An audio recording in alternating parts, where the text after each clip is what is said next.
Hello everyone, welcome to my YouTube channel English literature zone. आज के video में हम लोग साइलेंट स्टेप्स, जो कि रविंद्रनाथ टैगोर की one of the famous poem है, जो गीतांजलि से ली गई है, उसका समरी पढ़ेंगे, उसका क्रिटिकल अपीयरेंस पढ़ेंगे। तो चलिए वीडियो शुरू करते हैं। वीडियो जो है काफ़ी इजी लैंग्वेज में होगा और वीडियो के थ्रू अगर आपका हेल्प होता है, वीडियो आपके सिलेबस का है, तो प्लीज़ आप लोग वीडियो को लाइक कीजिए, चैनल को सब्सक्राइब कीजिए और कमेंट करके बताइएगा वीडियो आपको कैसा लगा। तो वीडियो शुरू करते हैं। Silent steps is a poem है composed by the great poet Rabindranath Tagore, जिसको कि कंपोज्ड किया गया, लिखा गया रविंद्रनाथ टैगोर के द्वारा, जो कि ग्रेट पोएट थे, महान पोएट थे।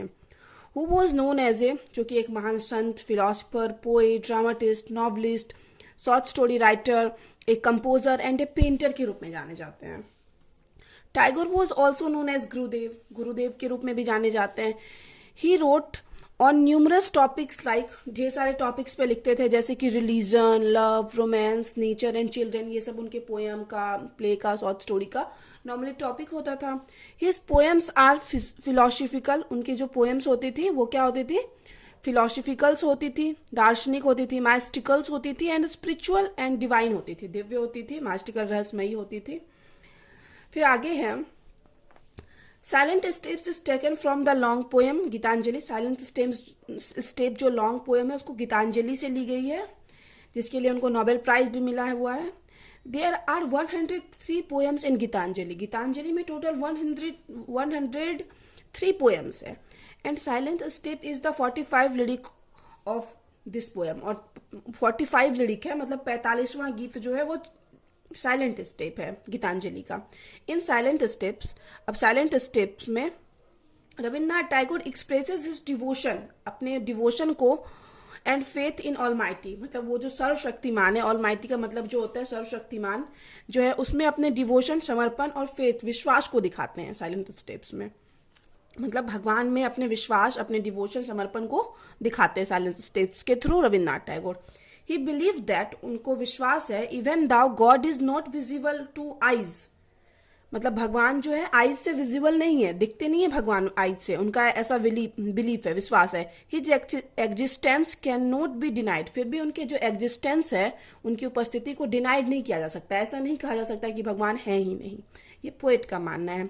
His presence can be felt in various वे, उनके प्रेजेंस को, उनकी भगवान की उपस्थिति को ढेर सारे वे से फील किया जा सकता है। इन दिस पोएम, इस पोएम में Tagore is like true Sikar, भगवान के सच्चे साधक बने हुए हैं, ऑफ गॉड, वही भगवान के अच्छे साधक बने हुए हैं, who can hear his silent steps in any state of life, जो कि उनके साइलेंट स्टेप्स, मतलब उनके आने की आवाज़, उनके होने की आवाज़, उनके उपस्थिति को मतलब फील कर सकता है कोई भी लाइफ के सिचुएशन में, in any state of life. अब the poem begins with, poem जो शुरू होती है क्वेश्चन, एक क्वेश्चन से शुरू होती है poem. Have you note heard his silent steps, ये क्वेश्चन है, have you note heard his silent step, क्या तुमने कभी साइलेंट स्टेप नहीं सुना हुआ है? तो यहाँ से पोएम शुरू ही होती है। The answer emphasised the strong faith, answer जो है हम लोग को दिखाता है पोएट के strong faith of the poet, poet के एकदम स्ट्रॉन्ग फेथ को, दृढ़ विश्वास को, इन गॉड, भगवान में जो विश्वास करते हैं पोएट, वही चीज़ को दिखाता है। द सुप्रीम पावर, मतलब गॉड जो सुप्रीम पावर है, सर्वशक्तिशाली पावर है, उनमें मतलब पोएट के विश्वास को दिखाता है। He can not be perceived physically, मतलब भगवान जो है परसीव्ड फिजिकली, शारीरिक रूप से महसूस नहीं किया जा सकता। But his presence is definitely felt around, लेकिन उनके प्रेजेंस को फेल्ट किया जा सकता है, अनुभव किया जा सकता है अपने चारों ओर। He is always present around, poet का कहना है कि वो हमेशा चारों तरफ प्रेजेंट होते हैं। The poets faith in the existence of almighty, भगवान में जो पोएट का फेथ है कि उनके उपस्थिति में, establish him as a true and firm devotee, उनको एक महान सच्चा डिवोटी बनाता है, भक्त बनाता है भगवान का, जो उनका विश्वास है। इन द फर्स्ट 2 लाइन्स, अब पहले 2 लाइन में पोएम के of poem, the poet describes the song, poet describe करते हैं अपने सॉन्ग को। He has written in different mood, जो कि वो अलग अलग मूड में लिखे हुए हैं। ही क्लेम्स, वह क्लेम करते हैं, दैट इन एवरी नोट, कि म्यूजिक के सारे नोट में, यानी सुर में, ऑफ द म्यूजिक, म्यूजिक के सारे सुर में, the sure and certain arrival of God can be felt, मतलब भगवान का निश्चित रूप से अराइवल, मतलब पहुंचना तुम फील कर सकते हो। कैन बी फेल्ट, फील किया जा सकता है म्यूजिक के हर सुर में। अब आगे है, God always reside in the heart, भगवान हमेशा हमारे हर्ट में रहते हैं, दिल में रहते हैं, ये मतलब पोएट का मानना है, ऑफ ए ह्यूमन बींग्स, मनुष्य के। Hence he never fails to visit man in every condition, इसलिए भगवान जो है ना कभी फेल नहीं होते हैं कि मनुष्य को कोई भी कंडीशन में मतलब विजिट करने में, कि मनुष्य चाहे कोई भी कंडीशन हो भगवान उसके अंदर कंफर्म होते हैं। द सैडनेस और हैप्पीनेस इज नथिंग, मतलब खुशी और जो दुखी है वो कुछ नहीं है। The manifestation of the great creator, बस एक मतलब अभिव्यक्ति है मनुष्य की, जो कि ग्रेट क्रिएटर, जो महान निर्माता है, भगवान के द्वारा दिया गया है, बनाया गया है। इन द अदर वर्ड, दूसरे शब्दों में, God is present in every form, भगवान जो है हर फॉर्म में उपस्थित है, and every aspect of nature, और मतलब और नेचर के सारे पहलू में भी उपस्थित है भगवान। अब फिर आगे है, the poet declares, poet declare करते हैं, the presence of god is in the sweet and fragrant smell of the pleasant sunny weather of April, मतलब अप्रैल का जो वेदर होता है सुहावना, उस प्लीजेंट वेदर में के स्मेल में भी भगवान है। भगवान की उपस्थिति को पोएट यहाँ पे कंफर्म करते हैं, डिक्लेयर्स करते हैं।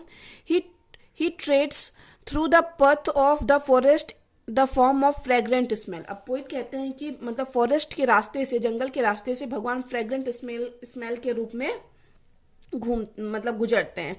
He is also present in gloomy rainy season in the form of cloud, वो कहते हैं क्या कि भगवान जो है रेनी सीजन जो है, उदास रेनी सीजन में भी क्लाउड के रूप में उपस्थित है। He never leaves the human beings what ever the condition is, poet फिर कहते हैं कि भगवान जो है ह्यूमन बींग्स को कभी नहीं छोड़ते, कंडीशन चाहे कोई भी हो, भगवान ह्यूमन बींग्स को कभी नहीं छोड़ते हैं। What ever it is the bright and pleasant days, मतलब कुछ भी हो, ब्राइट हो, अच्छा डे हो, प्लीजेंट डेज हो ऑफ अप्रैल का, दैट डिपिक्स हैप्पीनेस, जो कि हैप्पीनेस को बताता है, और द डार्क रेनी सीजन हो, या फिर डार्क घना रेनी सीजन हो ऑफ जुलाई का, दैट डिपिक्स सैडनेस, जो कि सैडनेस को और सौरो दुख को बताता है, और डिफिकल्टी कठिनाई को बताता है, क्योंकि नो डाउट इस टाइम किसान को, बहुत सारे लोगों को काफ़ी प्रॉब्लम होता है, जो भी छोटे छोटे लोग होते हैं, तो इसलिए रेनी सीजन को डार्क, ग्लूमी और सौरो का रीजन बताया गया है। गॉड मतलब चाहे कोई भी सिचुएशन हो, वही कहना है फिर से पोइट का कि God is always present to guide us and leaders, मतलब चाहे रेनी सीजन हो, चाहे अप्रैल का प्लीजेंट सीजन हो जो कि स्प्रिंग सीजन होता है, भगवान हमेशा हम लोग को गाइड करने के लिए, लीड करने के लिए होते हैं। अब आगे है, in the last 2 lines of the poem, poem के लास्ट 2 लाइन्स में, the poet reform the existence of almighty, poet पुष्टि करते हैं एग्जिस्टेंस ऑफ ऑलमाइटी, भगवान के होने की। God is present even when human being suffer, poet का कहना है कि जब ह्यूमन बीइंग सफर कर रहा होता है, दुख में होता है, तब भी गॉड प्रेजेंट होते हैं। It is the present of God, presence of God, ये भगवान की उपस्थिति होती है, that gives strength to human being, जो कि ह्यूमन बीइंग को स्ट्रेंथ देती है, ताकत देती है, who are able to endure through this situation, जो कि इस सिचुएशन को सह सकते हैं, मतलब भगवान ही उसको ताकत देती है ह्यूमन बींग्स को कि इस सिचुएशन को सह सके। It is the blessings showered by the creator that make a shine in joy, यह ब्लेसिंग है जो कि सावर्ड बरसाया जाता है, दिया जाता है क्रिएटर्स के द्वारा, निर्माताओं, कौन है निर्माता, तो गॉड है, that make shine in joy, जो हम लोग को खुशी में चमकाता है। This realization of the presence of God of that power, मतलब ये जो रियलाइजेशन है उस पावर की उपस्थित होने की आगे है, helps one two attain salvation of all enlightenment, तो ये हेल्प करता है किसी के भी मोक्ष प्राप्ति में, आत्मज्ञान की प्राप्ति में, मोक्ष प्राप्ति में हेल्प करता है, भगवान के मतलब प्रेजेंस के जो क्या है रियलाइजेशन है। अब आगे है, इन द पोएम, पोएम में the word ever depict, word जो है एवर का यूज किया गया वो हम लोग को बताता है the universality and permanence of the existence of omni present God, universality की सार्वभौमिक रूप से भगवान हर जगह है एंड यूनिवर्स परमानेंस और कन्फर्म, परमानेंस है मतलब उनका कन्फर्म है, जगह हमेशा के लिए है, of the existence of omni present God, जो परमेश्वर भगवान है उनके मतलब यूनिवर्स प्रेजेंस को दिखाता है। Who is the creator of this universe, जो कि इस यूनिवर्स के क्रिएटर हैं और वो यूनिवर्स में हर जगह प्रेजेंस है, पोएट का मानना है। The inseparable relation of God and human, भगवान और ह्यूमन के बीच जो रिलेशन है इनसेपरेबल, जो कि कभी अलग नहीं किया जा सकता, और गॉड एंड नेचर, और भगवान और नेचर के बीच है, कैन नॉट बी डिनाइड, इस चीज़ को हम कभी मना नहीं कर सकते। The aspect of nature, nature का जो पहलू है, लाइक सनी अप्रे, जो कि पोएम में यूज़ किया गया है, gloomy of July nights and the thundering chariots of cloud used in the poem में यूज किया गया, emphasize the relation between God and nature, जो कि जोड़ देता है कि भगवान और नेचर के बीच जो है रिलेशन है, संबंध है। It also renders beauty of the poem along with depiction of love and care for human beings, यह हम लोग को ब्यूटी ऑफ पोएम भी दिखाता है, पोएम की सुंदरता की भी पुष्टि करता है, मतलब डिपिक्शन लव का चित्रण करते हुए और ह्यूमन बींग्स के केयर को दिखाते हुए। 10 इस प्रकार silent step is a poem of hope and Joy, खुशी और होप, आशा का पोएम है, एंड फेथ और बिलीफ, विश्वास और आस्था की पोएम है जो साइलेंट स्टेप है। तो यहाँ पे वीडियो खत्म होता है। वीडियो अगर आपको अच्छा लगा, वीडियो के थ्रू आपका हेल्प हुआ, तो प्लीज़ वीडियो को लाइक कीजिए, चैनल को सब्सक्राइब कीजिए और कमेंट करके बताइए वीडियो आपको कैसा लगा। मिलते हैं नेक्स्ट वीडियो में कोई नेक्स्ट टॉपिक के साथ।